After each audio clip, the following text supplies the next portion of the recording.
Hazel. My name is Bridget Gum Egan. Hi, I'm Matthew Phelps. Hi, my name is Bella Nakum. I'm a freshman. And I'm a sophomore. I'm a freshman. I'm a sophomore. A psychology major. I'm an elementary education major. And I'm an acting major. Music major. My pronouns are she, her. My pronouns are she, her. My pronouns are they, them. And my pronouns are they, she. My expectations were kind of low because I had a really bad experience with accessibility in high school. I have very low expectations in general. This is not specific to Ryder, but just everywhere I go. My expectations were very high. I kind of just expected it to be the same as like the general public. And I feel like when you are disabled, you already just have like the bare minimum in your mind. Most people really don't know what to do with me. Sometimes because there's such a lack of accommodation and accessibility in the world in general, that if someone gets my hopes up, my hopes go up. And obviously in high school, like it wasn't the easiest thing to get accommodations. I expected it to be similar. They never questioned what I needed. They really just didn't make me feel like I had to explain myself, and that was like the first time in my life that happened for me at school. They see my physical disability and assume that I have a cognitive disability. That's just what I get in general, and I don't think Ryder was any different from what I get from the general population. I got the room I requested. I got a second floor room. What I didn't realize is that that building is very far away from the main campus, and that there was no elevator in the building. It was very easy to get my accommodations that are based on my cognitive disabilities. I finally feel like I can just live my life like I never could in high school.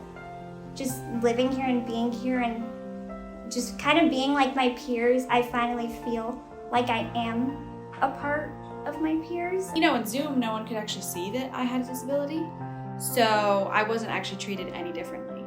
In person, it has been very different. People have been, staring at me, judging things, judging accommodations, questioning things. On my second day here, I was in a lot of pain. It took a really long time for me to finally get public safety to take me to the ER. So then I had to go inside the hospital by myself. I could not feel my arm, which is part of the reason why I wanted to go to the ER. I did find it a little more difficult to get the physical accommodations, more specifically trying to find rooms where I can take my voice lesson.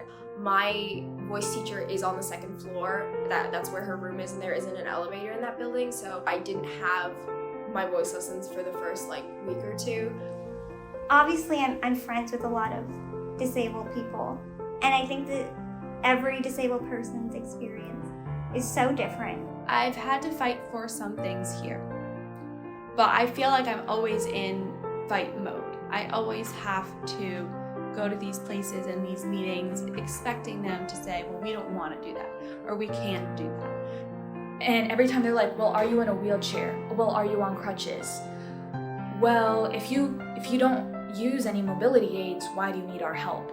I also think that simple things such as signs to show you where elevators are would be helpful, because personally with my disability I can't walk very far, so it's not always feasible for me to go around looking for the elevator. I have had to call public safety and ask hey, where's the elevator in this building? While I've been here, I could say that I was accommodated easily because my disability is very visible.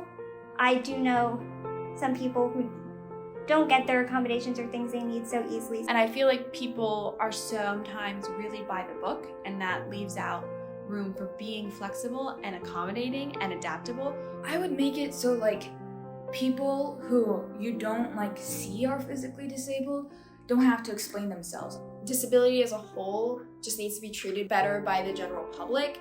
I do think this is a societal issue, and I think that it's just extending into what's happening on campus. We need more, and we need more people to know about it, and I think that's just the goal, just to keep talking about it, and that's how we'll just get better. We obviously encourage everyone, if you have any sort of disability, or even if you're not documented and you feel like you fall into that category, please feel free to, get in contact with any of us. Disability is not a bad word. I'm disabled. I am proud to be disabled. Kind of listen to each individual person and accepted that this isn't going to be a single process that works for everyone, and we're going to have to change things for each person. Whether you're able-bodied or disabled, just really listen, and I feel like I urge you to like care about accessibility and about ableism. And you know, as disabled people, we want and invite you to be a part of learning about it all and just creating like a space where we all feel included and loved and accepted.